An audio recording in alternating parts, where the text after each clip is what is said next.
thermal sound wave. It's thermal sound waves, the natural alternative to fast food radio. We here, C.Truth, Kev Lawrence. That's what it is. Hit us up, 347-454-1278. Email is thermalsoundwaves at gmail.com. You know what I mean?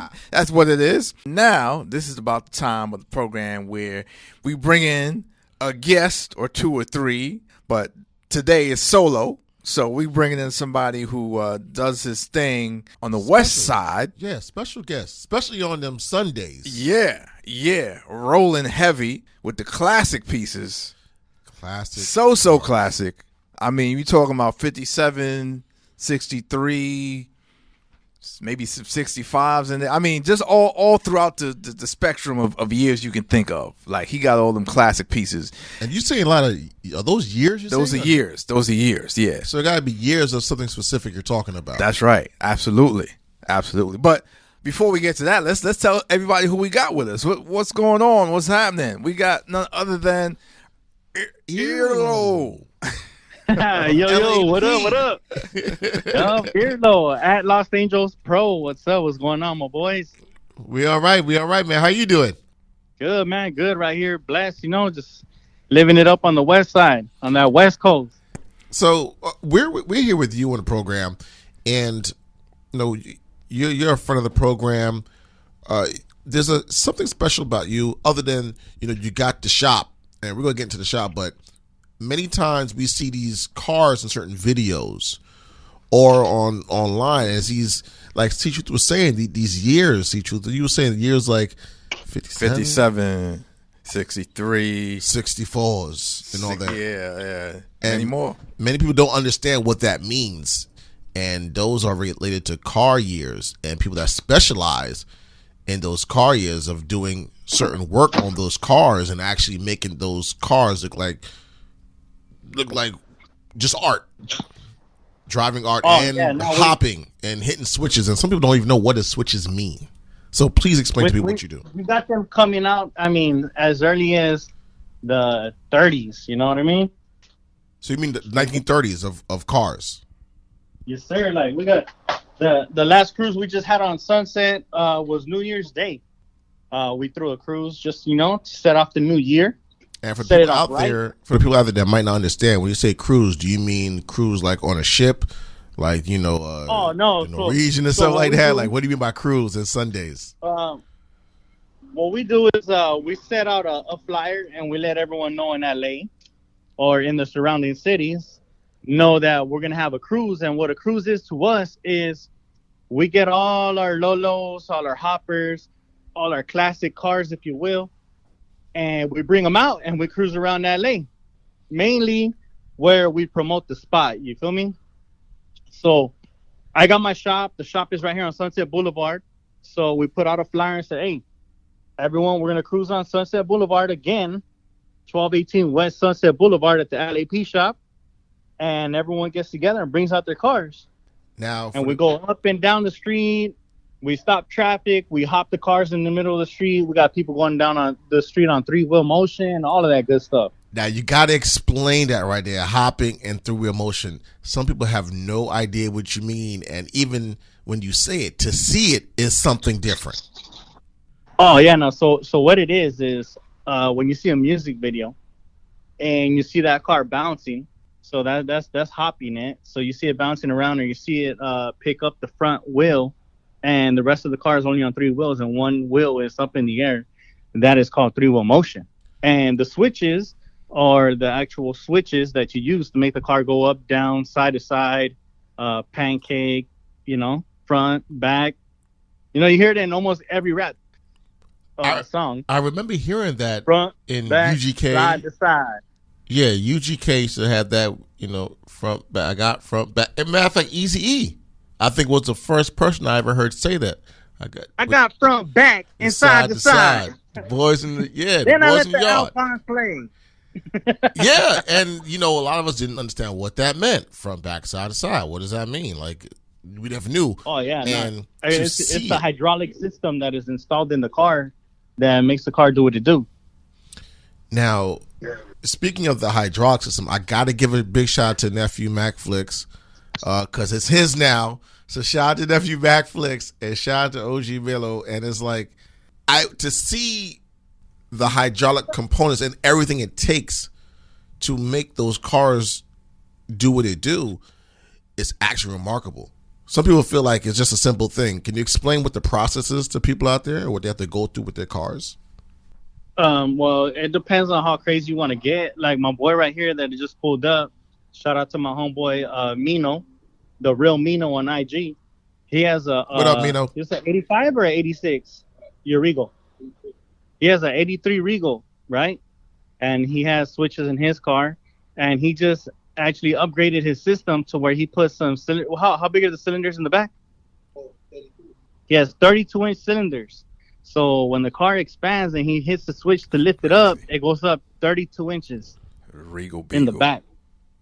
So you figure the rear end of your car, Kev, your Regal. Oh, you remember? Yeah, I got a Regal. A lot of people don't know. I got a Regal. So your Regal. But shout out to Mino. I don't got no cylinders like that in the Regal. Sorry, Mino. You won that one, bro. So say your Regal, the rear end, when his car is locked up, it's the same exact car as yours. Your rear end will be like to where your face is, maybe a little bit taller. And he reinforced everything. The frame is reinforced. The rear end is reinforced. What reinforcement is they actually get extra metal and they weld extra metal around your whole rear end, around your frame. They box it in to make sure that all your stress points if you're going to do a completely wrapped frame, they wrap your whole frame in extra sheet metal to make sure that it doesn't crack or your car don't buckle or you tweak the frame and then your car's trash. Oh, so if you actually take it to somebody that is not, you think it'll get a cheap deal if it's not reinforced, and you actually buy hydraulic components and system for your vehicle, you could actually crack your vehicle in half. Radio right now. Yeah, no. If you just bounce it around and you bounce it too high and you bounce it too much, eventually you're gonna crack your frame. Thermal Sound Waves, folks. We're talking to EarLo of LA Pro Shop in Los Angeles. And if you're ever out there in the city, make sure you go not too far from Dodger Stadium. Yeah, it's not too far from Dodger Stadium. That's where the shop is located. What's the street? Is it Sunset? Is it? Yes, sir. We on Sunset Boulevard, 1218 West Sunset Boulevard. There you go. So when you're out in LA, make sure you stop through there. You know what I'm saying? That's the main boulevard of LA. It is a main boulevard. That is main boulevard. Now, how did you get into cars and be a car enthusiast? Because, there's a lot of people. I don't think a lot of people know how serious this game is and how just deep it rolls and how much people are really, really into this. Like, they take it seriously. So how did you get into cars? Like, what was your first entry into this? Well, I actually got into cars because of my pops. Rest in peace. He's had cars since he was a youngster. He built lowriders and he built bombs and he built G-bodies and stuff like that. So I just grew up around it. And growing up around it, being around it, he had homies that had cars. And, I'd get to cruise around in everyone's car because I was a youngster. And then, you just gain love for it. You put your hands on it. You put in a motor. You take off your first fender. You put your first front bumper on. Those are, like, small accomplishments. But they're good accomplishments, you know what I mean? Like they actually, to me, they mean like the world to me, you know what I mean? Because I feel like when I'm under a car or I'm bouncing a car or I'm scraping a car or whatever I'm doing on the boulevard, like it makes me feel like I'm there with him, you know what I mean? He's here, he's still alive, he's still with me, you feel me? So it was an over time kind of deal, but working with my pops, like, it really meant a lot, and it still does. I got my kids working on my cars with me, now. That's a beautiful thing. So definitely. So it's like a generational thing for me. Others, it didn't come that way. They got into it because it looks cool, or there's other people that got into it because that's what was around them, But for most people, it's a generational thing, And like, you come to one of my cruises, you come to one of the homies' cruises, at the end of the day, like, you see the kids out here. They start them off with lowrider bikes or little remote control cars, and then it ends up eventually being a real car, It's a serious culture. Oh yeah, no, this is people. It's very serious. Like, this is real serious. Because when people it's like TV, a religion, you know. Everyone gets up on Sunday to go to church. We get up on Sunday to go take a cruise. You know, when people see it on TV or in movies or whatever, they don't. Is my thing? It's like, oh, just a little paint on the car. That's it. But there's extreme detail. Oh yeah, absolutely. Oh man, Some of these cars are old, cost more than some of these brand new luxury cars. Oh yeah, no, I've seen a 1959 convertible, 1959 Chevrolet Impala convertible go for over $275,000. Wow. Woo. I seen a 63 Buick Riviera go on auction and hit $150K last week. He said last week. Not back in the day. Okay, last week. That's what it is. What's the best representation of lowriders have you seen, like in a movie or on TV, where where you like, you know what, they got this right? Yeah. My boy said there's a 57, 58, and 59 Bel Air convertibles, $160K each.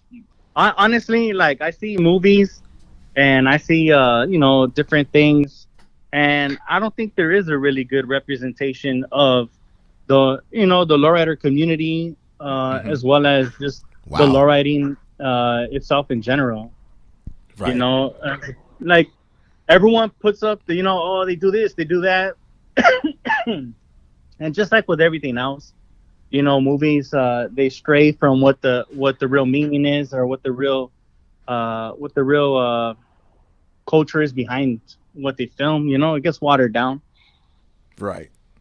That's very interesting. Being that where you at, you're LA, and it's like, why hasn't anybody ever showed the honesty and love of the culture the proper way, being that you're right there in Hollywood, and not even just Hollywood? It could just be in a great documentary from somebody else. Yeah, but still there. You know which movie we all thought that was going to be a really good movie? The movie called Lowrider. That's like an oxymoron. It's supposed to be. It's called Lowrider, and then it's not. That's wow. Oh, they named this movie Lowrider, and they had a couple of shots of lowriders. The dad was an old veterano that built lowriders. Their brother did lowriding, and then the little one was a tiger, and he went a different route. And they didn't really represent anything that really we truly do. You feel me? Do you feel that people may not represent what you really do because it's a culture in which people kind of like to stay anonymous? Like they show who they are. They might have, sometimes you might see those things in the back window where it's like a nameplate, so you kind of know who it's the car club plaque. The clubs are, but they don't really talk to people like that. Is that what it might be? You know what? They do, but I feel like with all this social media and the way that Hollywood portrays, just our culture, not even our culture, just our people. You know what I mean? It's incorrect, and people right now are like, before it was hard to get a car into your music video, right? You had to know somebody that knew somebody. Nowadays, you could go on social media and just hit somebody up like, "Hey, I'm gonna do a music video. You down?" And people are gonna say, "Oh yeah, use my car," because they want to be social media famous. You know what I mean? I personally feel like we should be more exclusive, and I personally feel that we should not really jump into anything that's going to mislead people or not really represent our culture the proper way. Right. So you need consultants, like they have consultants for other things before they put things into film and TV. Like they usually bring on people that actually know either the culture or the thing that they're doing. Yeah. To really make sure they get it right. Yeah, I feel like, if there is somebody that wants to do a movie, let's run it. Right. You're ready. You're ready. Let's do some real stuff. EarLo's ready to go. He wants to do a movie. Yeah. No, I'm pumped up, ready and willing, because at the end of the day, like, we get the cholos and cholas in the 7-Eleven commercial. We get the lowrider bikes and the lowrider cars for AT&T's commercial. Dodger Stadium uses the pink 64 in their billboard right down the block from my shop. You know what I mean? So it's like, they can use our culture, they can show it off, but they're not going to really represent it. And when it comes down to us getting tickets for cruising, or because it's illegal to cruise. You cannot cruise in LA. So but it's known that this is LA culture. Right. Yes, exactly. But when we're getting harassed, like, why don't they step up? They're using our culture. They're raping our culture. Wow. But they're not like really that. backing us up. Like, what's up? Mm. You know, so I feel like we should be more exclusive and not really, you know, mess with too many people, because this is what happens. And at the end of the day, we're still out here getting harassed. My homie just got a ticket because he had a dealer license plate on his car for show. It's for show. These cars are show cars. Mm-hmm. He had it for show, and he got a ticket because they didn't like it. You know what I mean? Right. And it's like, come on, bro. Like, this is a culture. This has been going on for years. It's not gonna stop. Has there ever been people in law enforcement that ever came up to you on the side and be like, "Hey, can I learn about you from car? Can I learn about cars from you, or can you help me with my car?" Like, do they really show you, like, I got to give you tickets, but I love you? Yeah, no, there's people in law enforcement that own classic cars, bro. And have you ever asked them, like, you know, what is it? Why do we get tickets, yet you wouldn't be in our car club? Oh, bro, we were in East LA one day. We're in a Target parking lot, and it was cracking. Everything was going good. And the sheriffs came in and was kicking everybody out. And I said, you know what? I don't have my classic car on me today, so I can act a fool. So I walked up to the cop and I was like, hey, homie, what's up? I was like, why are you harassing us, man? Like, what's up? What's going on? What's the problem here? Like, why you guys coming in and kicking us out of a public space? Like, what's up with you guys? I said, what is the law that we're breaking? Can you honestly give me the penal code, or tell me what law we are breaking that has you guys coming down with the ghetto bird? The whole squad is here. Like, what laws are we breaking? You know what that guy did, man? What did he do? He laughed at me, dead in my face, and said, you know what? He goes, to be honest, I have no idea. All I know is you guys need to get out of here. But yeah, no, they don't know what's going on. They just know that they don't want us around because they associate the lowriding community with, you know, the whole gangbanging and all that other stuff that goes on. You know, but at the end of the day, most of the people that are out here for the lowriding scene, they're out here for the cars, man. They're not here to create no problems. It's a family thing, and we're here to keep it going, you know? We got to give a shout out to our guy, Warlord Tony. He took us, C.Truth, and shout out to our homegirl Tia. He took us to the Crenshaw district. We just went to get something to eat.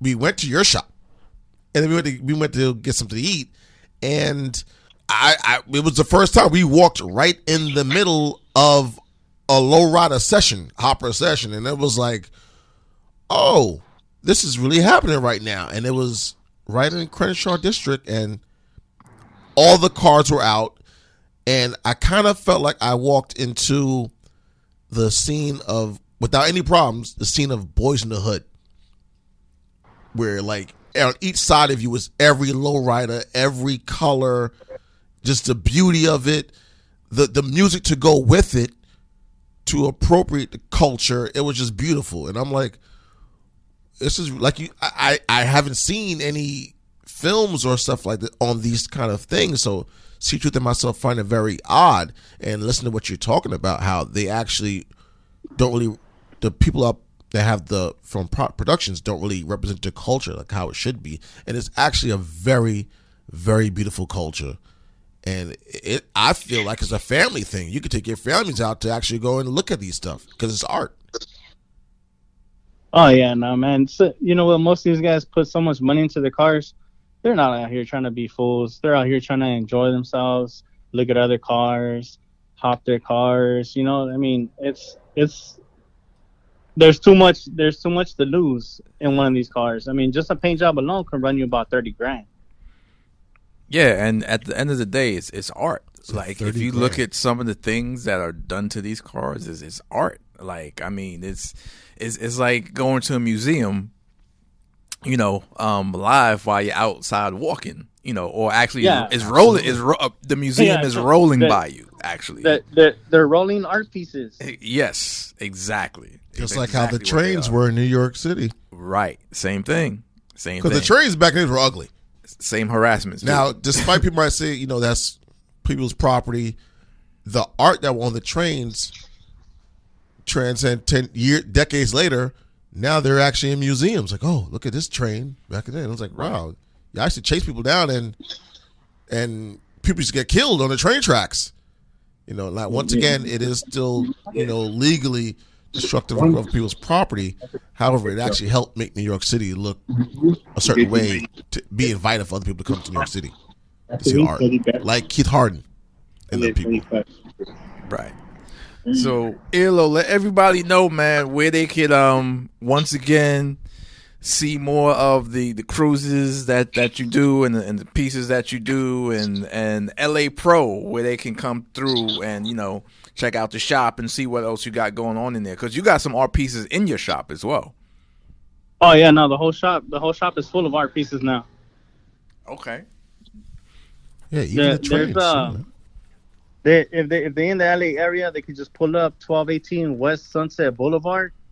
It's at Los Angeles Pro Shop. And they can find me on all social media at Los Angeles Pro. It's Angels with a Z and PRO, Los Angeles Pro. And we got videos up. We actually got another cruise this Saturday is going down. So if you're in the LA area, hit us up. You could get at me, Los Angeles Pro, or the homie, the real Mino, on IG. And there's one going down this Saturday. It's gonna be big. It's gonna be probably at least 200-300 cars out there. Woo! Probably more. They've already confirmed over 200 cars gonna show up. Wow. Hey, Mino, you make sure. Mino, when we come out there, we hitting switches. Mino, listen, Mino, I'm not joking, bro. When I come out there, we hitting switches, bro. Just pull up. We hitting switches. All right. So hey, we got it going on out here, man. We actually got to set something up. We got to do a collab with you guys from out there in the summertime. Come down and let's do some kind of event, man. Let's get something going. Oh yeah, we'll definitely do that. We'll definitely get something going. And then we'll make sure we get the cars there. And I want to ask you just one last thing. Being that you are a gentleman of the culture with your business on a specific block like Sunset, and you had people that had the Marathon store, which they were getting harassed because of they're of the people. Do you have that problem as well? Nah, you know what? Right here, it's pretty chill. The cops come through when we do our thing. They tell us what's up, but I actually go out there and conversate with them here and there. So I try to keep it cool. So whatever we're doing out here, we safe. That's a we gotta worry about them. But it is a little bit different because there is a lot of white people around here, so they don't really come through too heavy. But yeah, we still gotta watch what we're doing because we stand out like a sore thumb out here. No question. Well, listen, everybody needs to go out and check out when you're in LA. At California, make sure you go to the LA Pro shop, you know what I'm saying, Los Angeles Pro, check out what's going on in there, cop yourself something while you're in the shop. You're gonna see some unique things in there. Beautiful pieces. Some unique things in there, and you're gonna be like, oh wow, I need to get this right here. So make sure you check that out, and make sure you go and check out a cruise. You got to check out a cruise. If you've never done that before, it's going to blow you away, all right? So make sure you'll do all of that, man, and hit EarLo, you know what I'm saying, when you out there, you know what I mean? So listen, man, we going to wrap it up like that right there, and you know what I'm saying? Y'all keep doing what you're doing. Keep the cruises going, keep the rides going, you know what I'm saying? LA Pros in effect and all that, and we're definitely going to see you when we ride back out there. All right, for sure. Hey, thank you very much, and hope everything's good out there, and let me know. We'll get something going for the summertime, bro. No question. All right, brother. Absolutely. All right, you guys have a good one. Yes, sir. Peace. All right. It's Thermal Sound Waves, a natural alternative to fast food radio. Thermal Sound Wave.